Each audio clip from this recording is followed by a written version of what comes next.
Hey, how's it going guys? Phil here, and this is a review for the Haier hot water boiler.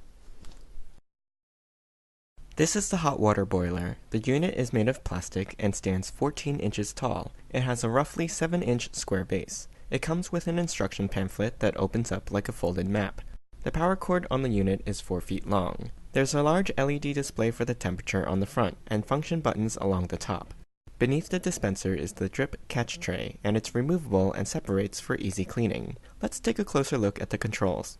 I've had this unit for a few months now, so the branding on top is a bit faded. This metal latch opens the fill chamber. Press down on the front and lift it up. The boiler can hold a maximum of 2 liters of water. That's about 2 quarts. There's a max fill line a few inches down from the top along the back. To close the lid, press firmly and it will snap back into place. The lid is also removable for cleaning the tank. First, open the lid and hold it at about a 30-degree angle, then pull firmly forward. To replace the lid, set it at the same 30-degree angle and press it in until it clicks. The buttons on top are for Keep Warm, Remove Chloride, Boil, and Fast Cool. The middle button dispenses the water, and the plus and minus keys adjust the Keep Warm temperature. The rightmost button is the power button. Along the right-hand side of the unit is a fill indicator, so you know how much water is remaining in the unit without opening it to check. The lines are marked at every half liter, or about 2 cups per line. So let's fill this thing up and see how long it takes to boil 2 liters of water. I'm just using regular tap water, so when I power it on, it tells me the current temperature is 11 degrees Celsius. The panel can only display centigrade units and cannot be switched to Fahrenheit. Now I'll just press the boil button. The small number in the bottom right-hand corner is the Keep Warm temperature. You can change the Keep Warm temperature with the plus and minus keys on top.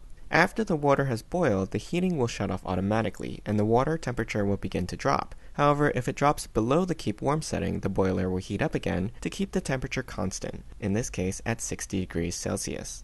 Here you can see the temperature starting to rise. It took about 20 minutes to boil the full tank from 11 degrees to 100 degrees. Once it hits boiling, the heater shuts off and the temperature will fall again. If you want to remove the chlorine from tap water, you can press the Remove Chloride button. This brings the temperature to 100 degrees and holds it at boiling for 5 minutes, so the chlorine can boil off. You'll see the steam venting out the top of the unit and the timer will begin to count down.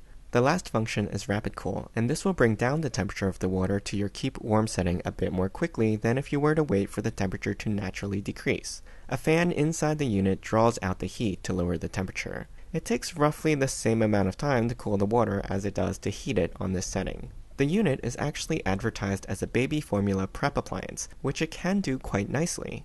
The water gets pre-boiled and kept at a warm temperature so you can mix formula on demand more easily. It's easy to fill the bottle in the tall dispensing area. Obviously 80 degrees centigrade is way too hot for making formula, but I just wanted to show you how it would work with a bottle. The unit will continue to dispense water until the dispense button is pressed a second time, so don't forget to stop the water. One thing to note is that if you're dispensing water into a short coffee mug, the unit tends to splash quite a bit since it's designed for use with tall bottles. It works better with tall insulated tumblers and baby bottles.